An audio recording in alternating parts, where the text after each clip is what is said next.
1,000 years after Earth was destroyed and all life on it had ended, humans moved to another planet to survive. By pure chance, a father and his son land on this now extinct Earth, and they can't figure out how to escape. The planet is empty, unfit for human life, and full of deadly creatures. Is this the end for them, or will they find a way out of this place? We'll find out at the end of the video. So let's get started. The film begins on planet Nova, where we see trainees practicing to become rangers in the future. Among these trainees is a boy named Kit, who happens to be the son of the renowned ranger commander, Rage.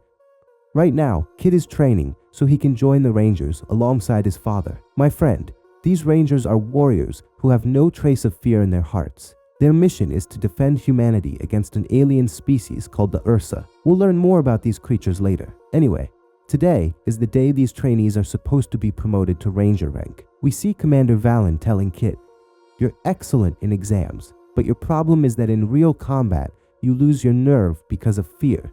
So I can't promote you to Ranger. Try again next year." Kit is upset because he really wants to be a Ranger. He asks Valen to let him join the Rangers, telling him that his father Rage is coming home tonight after being away for years. It's a special day, and it would be even more special if Kit got promoted. But Commander Valen stands his ground and refuses. Meanwhile, Rage has just returned home, and his wife Faya is there to greet him. A few hours later, Kit also arrives back. Now the whole family is sitting down to eat. Everything seems fine until Rage asks Kit how his exams went. Kit sadly admits that he wasn't promoted to Ranger. Rage tries to comfort him, saying, "You're still young, and obviously you're not ready yet. If Valen had seen that you were ready, you would have been promoted." That doesn't really make Kit feel better. After all that, Kit heads to his room, and Reiji sits down to chat with Faya for a while. During that conversation, she tells him that Kit loves him very much and tries as hard as he can to get closer to him. She also mentions that Kit blames himself for what happened to his sister, Senshi. We'll learn more about that later. Hearing all this, Reiji starts to come around to his wife's point of view. So he goes to Kit's room and asks him to get ready to go with him on the training mission to Evitas, where they'll be transporting an Ursa so the Rangers there can train and learn stealth techniques. Naturally, Kit is overjoyed. He's finally going on a mission with his father and role model.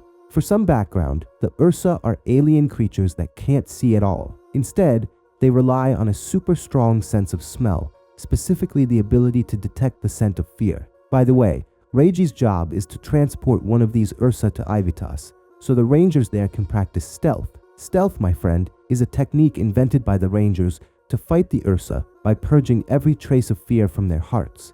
As a result, the Ursa can't smell them, and that allows the Rangers to kill them since they can't see. The next day, Kit and Rage board the spacecraft, which leaves planet Nova to head toward Evitas. After a while in flight, everyone on board goes to sleep because the journey is long. But Kit can't sleep, so he gets up to explore the ship until he comes across a certain room. There, he meets a sergeant who starts scolding him because the room houses the Ursa. Any mistake could let it loose and destroy the entire ship. But when the sergeant realizes Kit is Commander Rage's son, he lets him take a look. Suddenly, Kit is overwhelmed by memories. He remembers the time his sister, Senshi, saved him by hiding him in a glass box when an Ursa attacked them while Reiji wasn't around. Senshi wasn't able to fight off the Ursa, and unfortunately, it killed her right in front of Kit. He was paralyzed by fear and tears. That's why Kit blames himself for his sister's death. He wants to become a Ranger so he can protect the people he loves. Snapping back to the present, we find Rage awake from his nap. He notices a buildup of the ship's fuel and becomes worried. He immediately goes to the room where Kit is and tells him to hurry back and fasten his seatbelt. Kit does as he's told. Rage then heads to the cockpit to inform the pilots about the fuel buildup, explaining that at this rate, they'll collide with an asteroid storm in a matter of minutes. The pilots doubt his warning because the probability of that happening is so low. Unfortunately, moments later, the ship does indeed encounter a massive asteroid storm. The storm damages the engine, so Rage attempts to do what he can, telling the pilots to land at the nearest station. At light speed, they transfer the ship to a different space field, but the outer hull has been seriously damaged. This means the ship could blow up at any moment, so their only option is to find the nearest planet to land on before it's too late. Right before they attempt landing, the ship's computer warns them against touching down on that planet because it's completely unsuitable for humans. Reiji is shocked too, and wants to avoid landing there at all costs. But the pilots insist there's no choice. The ship could explode at any second, and they must land right away. Rage has no choice but to give the order to land. He then goes to check on Kit, who is practically frozen with fear. Rage tries to calm him down, and suddenly, without warning, the ship crashes violently. Rage is flung far from Kit, who passes out from the terrifying scene. He comes to only after the ship has crashed on that very planet Rage was dreading. Kit wakes up and starts searching through the wreckage, looking for any survivors. Eventually, he finds his father unconscious as well. Kit stays by his side until Rage finally regains consciousness, and first thing, asks about the Ursa locked in the ship. Kit breaks the bad news. The part of the ship containing the Ursa has completely detached, and everyone else is dead. Rage is devastated, but he tells Kit to head to the cockpit to look for a distress beacon so they can send a signal back to Planet Nova for a rescue team. Kit does as he's asked, but unfortunately, the beacon is broken, so they can't transmit a signal right now. With no other option, Kit uses a lifting mechanism to raise Rage onto a seat, since Ragey's leg is badly injured and he can't walk. Once Rage settles into the chair, he attaches a device to Kit's arm and explains that there's another working beacon in the tail section of the ship. The problem is that the tail had completely separated and landed far away from their current location. Rage tells Kit, "We need that beacon urgently or we'll die here. As you can see, my leg is injured, so I can't get it myself. You have to get it and save us." Kit is already terrified, but he agrees because there's no other choice. Rage gives him 6 breathing capsules that purify the air, so Kit can survive outside for around 20 hours. Before Kit leaves, Rage reassures him that he'll always be with him, seeing what Kit sees through the device attached to his suit, guiding him. Then he hands Kit his spear. Suddenly, Rage drops another shocker. This planet is one of the most dangerous in the universe. Everything here is designed to kill humans. What's more, the planet they're on right now is Earth, 1,000 years after humans abandoned it. Kit steps outside the ship, feeling extremely nervous. Ragey immediately instructs him to kneel to calm down and sharpen his senses. Because of Earth's gravity, Kit's body feels heavier compared to Nova's gravity. Kit continues on his journey, climbing the mountain with great difficulty until he reaches the summit. Meanwhile, Rage releases remote sensors from the ship to locate the escaped Ursa and monitor the planet's conditions. That's when Rage learns that the planet's temperature is extremely unstable, changing rapidly. At night, it completely freezes except in a few thermal zones. He orders Kit to head to one of these zones by nightfall to avoid freezing to death. Then Rage uses an X-ray device to examine his leg and sees he's severely hurt with a torn artery. He needs to reroute that artery. He's about to take a powerful painkiller, but the problem is that it causes visual disturbances, meaning he wouldn't be able to guide Kit if he took it. So he chooses to endure the pain. Rage goes back to watching Kit, who's still in the middle of the forest. Out of nowhere, Kit's suit changes color to black, and he starts to panic. Rage tells him this means there's a creature nearby. Sure enough, a monkey appears in front of Kit. Kit is so frightened that Rage tells him not to move or do anything, but Kit is too scared and throws a rock at the monkey. That causes a whole group of monkeys to come running, and all of them start chasing Kit, who has no idea where to go. Rage directs him to a nearby river, so Kit sprints there as fast as he can. In the nick of time, he jumps in and swims to the opposite bank. Afterward, Rage notices Kit has picked up an infection in his blood since he exited the river. He tells Kit to check himself. Kit finds a parasite from the river clinging to his arm, sucking his blood. Terrified, he pulls it off, but it's already too late. The infection has spread, and he can hardly breathe or see. Rage panics and tells Kit to open his first aid kit and inject himself with anti-venom. Kit is crying, calling out for his father because he can't see anything. Rage anxiously instructs him step by step, telling him the first injection has to go straight into his heart. Kit manages to do that, but when it comes to the second injection, he can't move or feel his arm. So Rage tells him to lie on the ground so the needle can pierce his heart without needing to use his hand. Kit does so and then passes out. After a few hours, Kit wakes up feeling better and continues on his way to the thermal zone before nightfall, when it will freeze. Meanwhile, back at the crashed ship, Rage has performed surgery on his own leg to create an artificial artery. The pain triggers memories of his daughter Senshi's birthday. He breaks down in tears, feeling immense guilt that she died while he wasn't there to protect her. Still, Rage tries to hold himself together so he doesn't lose his son too.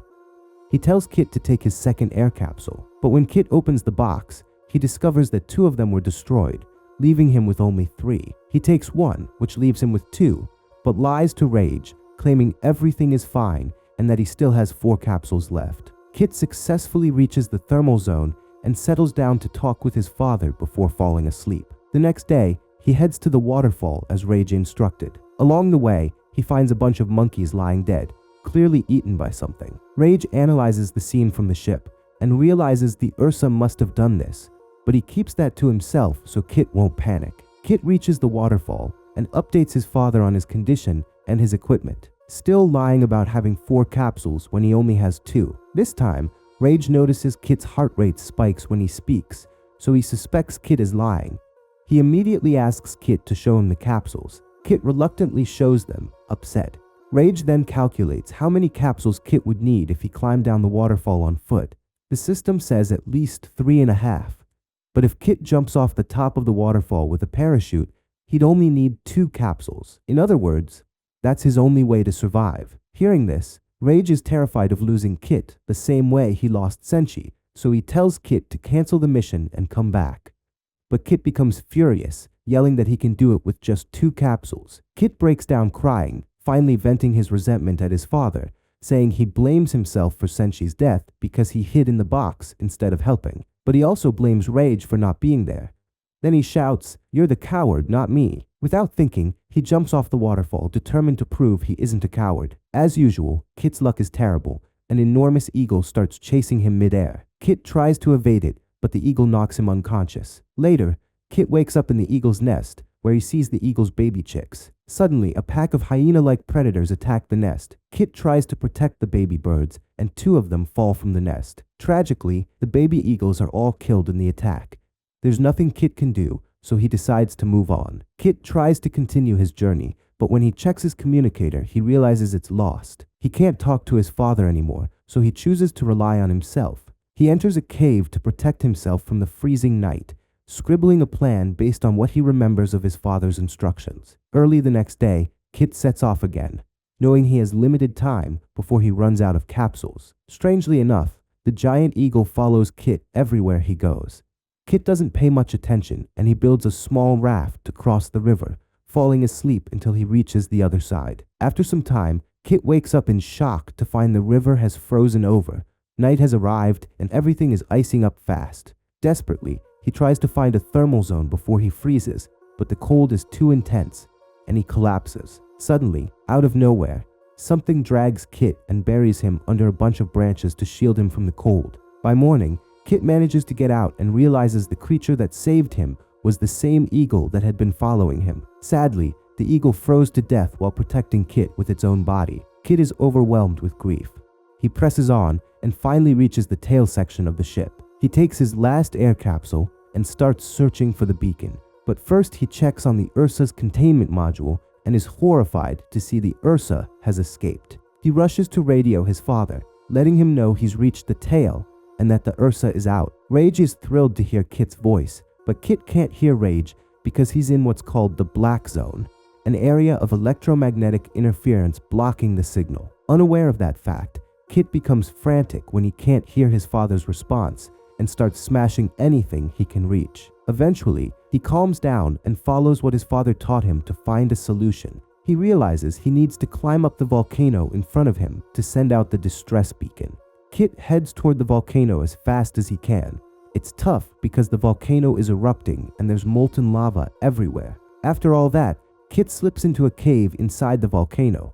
Suddenly, the Ursa appears out of nowhere and attacks him. Kit dives into a well-like opening inside the cave, managing to escape the Ursa for the moment. Then he climbs out of the water and continues up toward the summit of the volcano. Before long, the Ursa reappears and grabs Kit's leg, throwing him against the wall. Kit is in serious pain and starts recalling Senshi's death. He also remembers his father's advice about sharpening his senses. It's at this moment that Kit masters the art of stealth. He clears every ounce of fear from his heart. The Ursa, which relies on detecting fear, can no longer sense him. It literally walks right over him without noticing he's there, because Kit has gone into stealth mode with zero fear.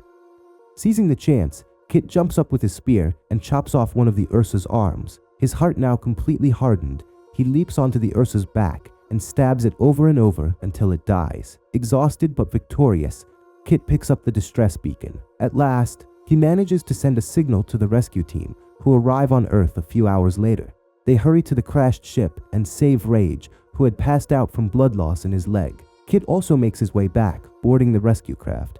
The moment Rage sees him, he insists on standing, despite his injuries, to salute his son. Kit is deeply moved, rushes to hug his father, and they embrace. Soon after, the rescue ship takes off toward planet Nova while the medics treat Rage's injuries. That's the end of the film, and that's it. Take care.